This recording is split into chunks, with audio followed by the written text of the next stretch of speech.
Hi everybody, this is Cheryl with Design by Cheryl Lynn, and I wanted to do this video today as a follow-up to the last video, to show you some more of the designs and the creation process of things that I make and redo.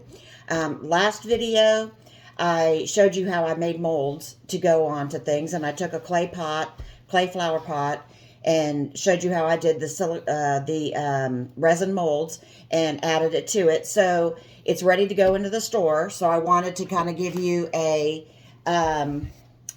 update to show you exactly what it looks like. So I'm going to turn my camera, and I hope you can see this. I don't know, but anyway, so this is what the finished product looked like. I made the molds, painted them, did wax, all kinds of stuff, and added the cute little ladybug, and I have a bee. Yeah, here's the bee. I have a little bee on here, and then I added some greenery that I picked up at the store. So this is the finished product. I also added the moss to it. So this is what it looks like. So it's going into the store next week, or tomorrow as a matter of fact. So I just wanted to give you that update. Today, I have a new video that I'm doing, a new design that I've made, and it is taking a sign that you can find at a thrift store. Any thrift store probably has these, tons of them, but it's just a basic wooden sign. Something you pick up at a thrift store that the picture on it may not be what you're wanting for your home, may not be exactly what you're looking for, but they have them at pretty much every thrift store. They have the backing to it, and it was just something that a friend of mine closed her store, and so she gave me a whole bunch of these to repurpose and redo. So I wanted to show you some of the steps that I do to bring new life to these. I want to also apologize in advance if you hear noise in the background. I have a new kitten, and she thinks she runs the roost around here, and she is constantly, right now she's off to my right, playing with a piece of bubble wrap. And so if she jumps into the video or she tries to attack my feet or something, it's a normal thing. So just ignore that. But so anyway, I wanted to show you a little bit about how I do this, and I'm going to show you at the end of the video one that I already finished that is going to be going into the store, and one of the stores up here in North Carolina where I live, and give you a taste of the process as well as the finished product. But for now, let's dig into the process. So the first thing I did was get this sign prepped. I use mostly Dixie Belle products, but I also use some other things.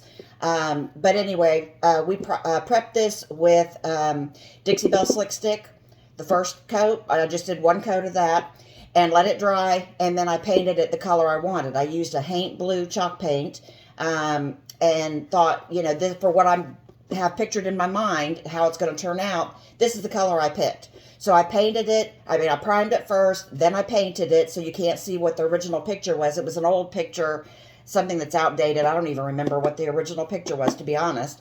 But anyway, so this is the first step that I did. Then I made my molds, and then the last video I showed you how I used the 10-minute resin, the curing resin, casting resin to make my molds with. So I already went ahead to save time, pre-made the mold that I'm going to use. And of course, I'm going to make more molds for this, but I just did one to kind of show you. I'm going to do, as my shirt is a perfect example, I'm going to do some sunflowers on this. So I went ahead and made up what I needed out of resin for the sunflower. The first thing that you'll probably end up having to do is, once you make your molds, you're going to notice that some of them have a little, and I'll show you on this one because you can really see it. Some of them, when it pours into the mold, into your mold, it kind of fills over the edge. So you'll have these little extra pieces that came overflowed, and you'll want to get rid of those. So what I do is I take my X-Acto knife, and I just shave off, kind of like you're peeling a potato. I just shave off the edges very carefully. You want to make sure you're doing this very carefully, and just lightly shave it off so that you get it all. If there's some of them that you can see it just took off the edges, so it's ready for me to paint. Some of these will have more. This one we can't show you really well, but you could see here that there's got to be some that I cut out, and I usually put that on a piece of cardboard and then take my X-Acto knife and just carefully cut it out to, get all the excess out before I paint it. So you want to make sure you do that to your pieces first before you do it. Some people have a really steady hand, and they are, much better at this than I am. And they can take their molds and put it, let me just show you real quick. They can take their molds and put it right on their piece, glue it down where they want it, and then paint it after it's down, and not get a bunch of paint everywhere else. Well, I am not that good. I have to go a different route with it. So I prefer to paint all my pieces separately before I put them down on permanently on the piece that I'm redoing. So that's what I'm going to show you. First off, let's look at, I'm going to take this one first. This is the center. It'll be a brown piece of the sunflower. So what I do, and I'm going to turn my camera down just so you can watch me do this, if it'll show, if you can see it. There we go. That's a better. Okay. So I take my brown chalk paint. Like I said, I use Dixie Belle for most of my projects. And what I do is I will take this and paint the center of it. I put down a piece of wax paper on top. I have an old plastic tablecloth on my workspace that I use, and it was a really cheap tablecloth, so that way I don't get paint all over everything. And when it gets really nasty, I just throw it away and buy a new one. They were like $3 or something. But anyway, so I just take the paint brush and I go over the piece, making sure that I get all the area that I want covered with the paint. And this is why I can't do it freehand, as far as putting it on the piece first, because I like to do my edges and get all the way down in the sides. So in order for me to do that, I have to hold it. And I know some people have probably a different method of doing theirs, but I prefer to pick it up and just do it by hand this way. It may take a little bit longer. I don't know, because I gave up trying the other way after I realized that I make more of a mess that way. And then I just go around the piece until it is completely painted. And then I let it dry. Probably takes about 20 minutes or so, I would guess, in this one.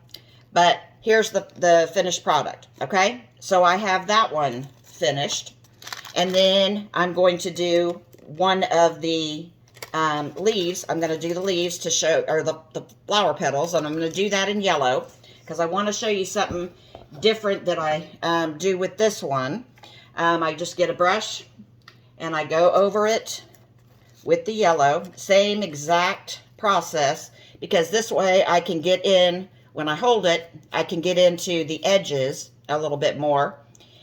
Sometimes when you paint them on the edges, the color will stand out enough where you could see parts that you missed cutting off, that it overflow, because sometimes it just doesn't want to show. So when you paint it, you'll see, like right here, when it dries, I'm going to go back and see that little tiny piece there. I'm going to shave it off before I attach it to my board. But I go through and I do the second piece exactly the same way. And of course, with the sunflower, I'm going to need way more petals than what I made just for this display video. But you go through, and I'll make more later. I just wanted to show you the process. You go through and you carefully hand paint. And here's a good example. You can see here where I'm going to have to go in and shave that once it dries. It's easier to do after it dries. You just take your razor blade or your X-Acto knife. I have an X-Acto knife. Then I go through and shave the edges off just to show what I need, to get, that doesn't need to be there anymore. Okay, and then the last one I'm going to show you is the leaf. Okay, so I've got couple of my petals done, and then I have the leaf, and I'm just going to do one of them just to kind of give you an idea with the green. And I go through and I paint it. I love the green on the resin for a couple reasons. One, it just stands out better. This is an evergreen that I use when I do my leaves. And two, I'm not going to do the stem because I want to hold it up to show you. A lot of times I only do one coat, and it has such a pretty sheen to it that it just changes the color. It looks like I blended it when I really didn't blend anything. I just put it on the white resin, and voila, there it was. So that's the reason I like this shade of green, because it can go just about on any of the resin and really make it pop. It's Evergreen by Dixie Belle, and it's just one of my favorite go-tos when I'm doing leaves for plants and things like that. So once these dry, let me raise the camera up a little bit. Once these dry, you are now ready to, you made all your molds. You'll be ready to put them on the sign that you made. All right, so I'm going to put these aside because it's going to take about it's going to take a little bit for them to dry. So I'm not going to, I'll put the lids back on here. I'm not going to show you the finished product on this one today in this video. I'll show you the one that I finished up last night. So I'm going to put this aside. But another thing that I wanted to show you that I didn't get to show last time is a different way to do the molds. On the sign that I'm about to show you that I finished, I did a vegetable garden. I made a vegetable garden, and I put words on there. For this particular project, I wanted to do my vegetables and my molds like I did the flower with the resin, because it gives it a more finished look, a pristine look. It doesn't crack or anything like that. So it gives it a very polished, finished look. On the letters, I wanted to go a different route, and I wanted to do a aged look, more of a vintage type look. So with my letters, I used the air dry clay.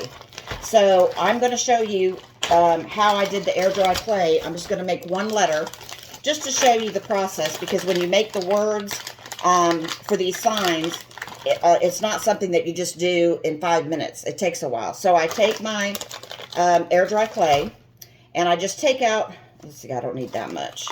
I just take out a tiny piece and just kind of smush it around in my hand a little bit to soften it up and warm it up just a tad. And then, let's see, what letter do I want to make? All right, so I'm just going to make the letter D. And let me show you what I'm doing so you can see. Turn it down so you can see. I took the clay and I pressed it down into the mold, into the letter shape that I wanted. And then I carefully pull off all the excess. All right, so you'll see the shape of the mold.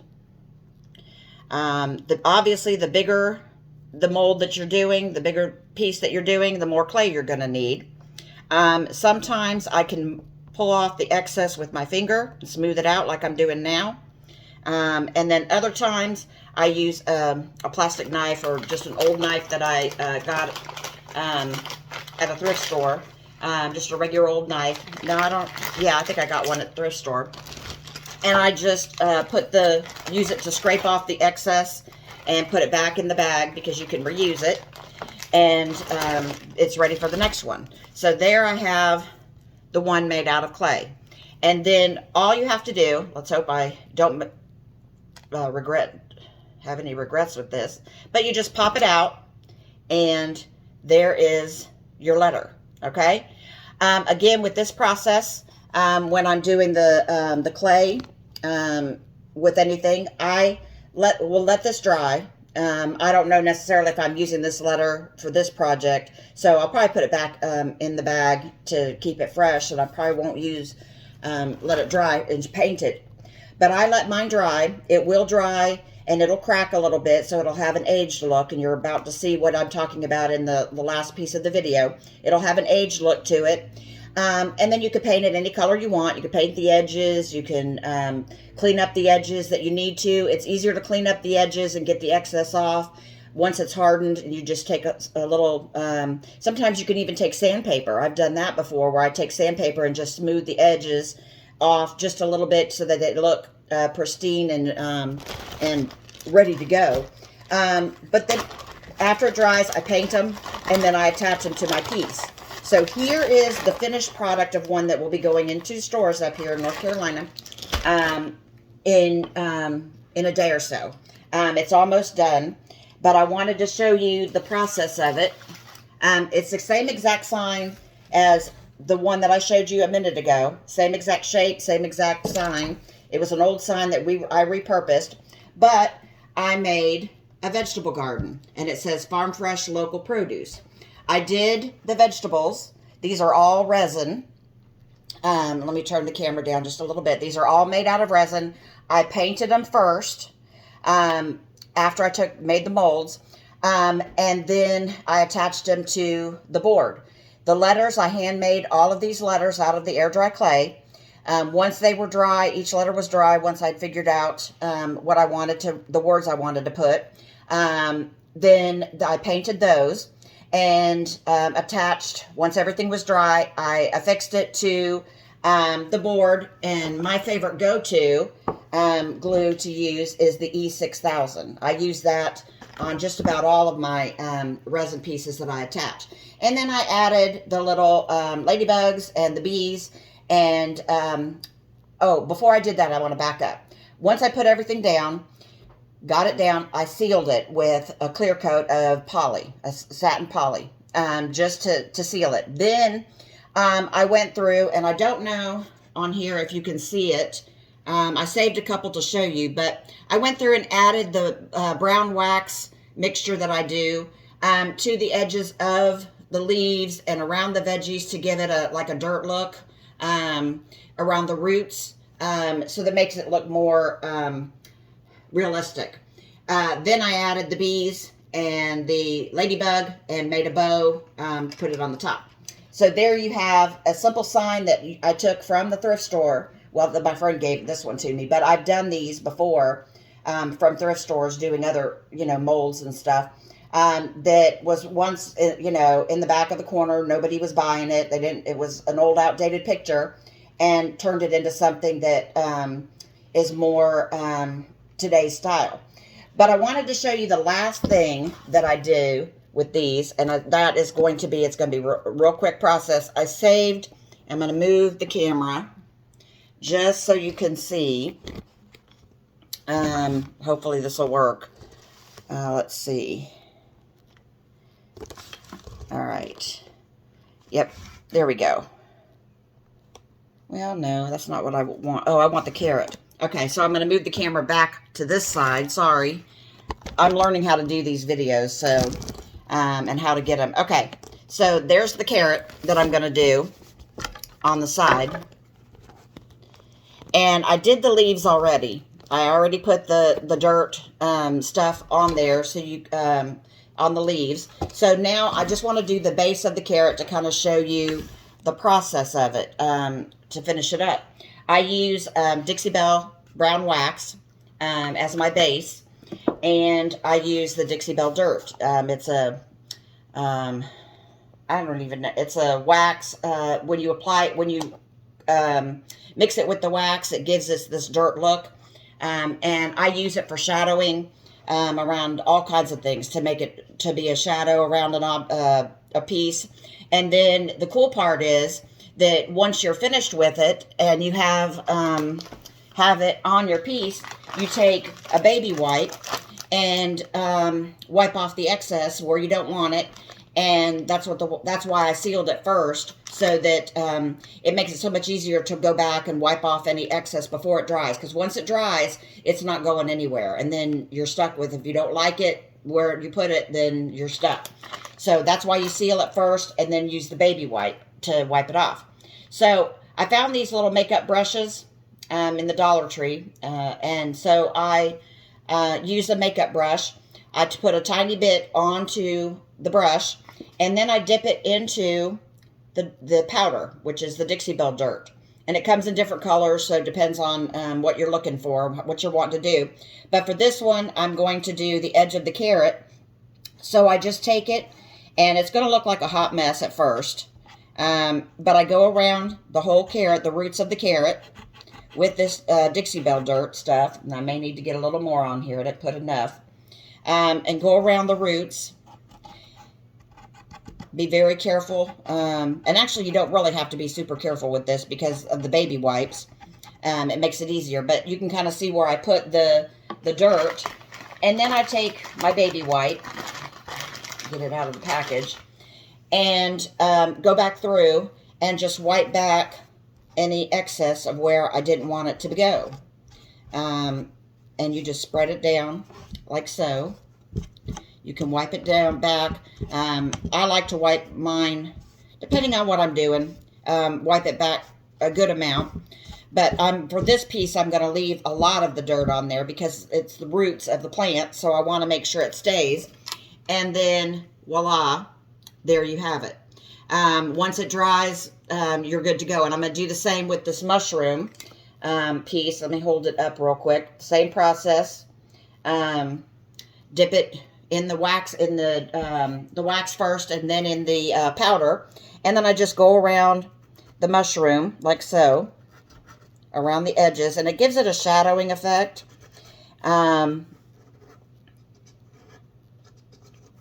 Gives it a shadowing effect like so.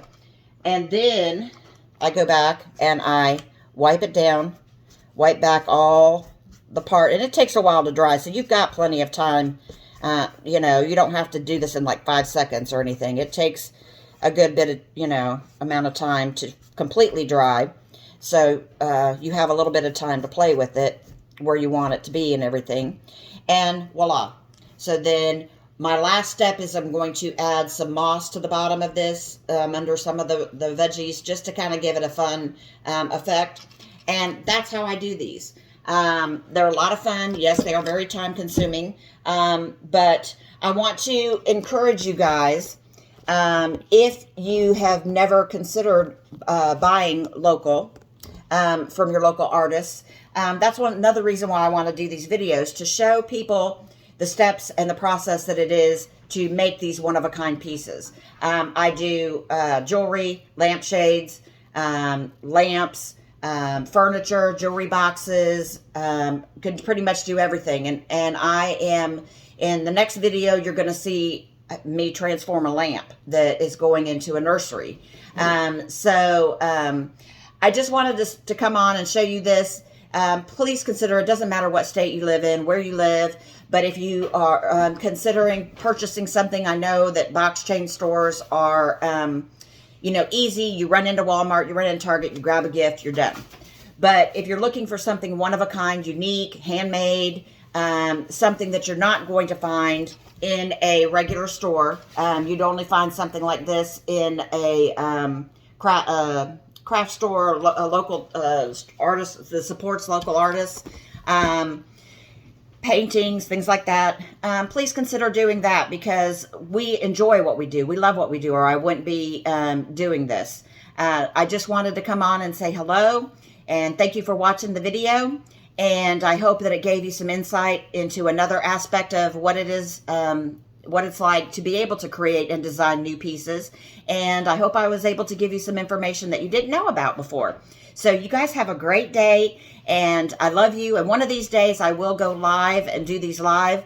I'm just not comfortable yet doing live videos. Even though I was a school teacher for 15 years and standing up in front of crowds and getting up and doing in front of not just my classroom, but I always had to get up in front of the student body and do different talks and things like that. So I was used to standing in front of 100 people or more. But yeah, it's different when you're doing a live video. So I'm working on my confidence, and one of these days I will start doing lives. But for now, this is the videos that you get. You guys have a great day, and let me know if you have any questions when I post these. I'll post them on my Facebook page and on Pink Dream Studio page here in North Carolina in Hickory, and also on YouTube. So y'all have a great day and enjoy the rest of your day. Make it great. Bye.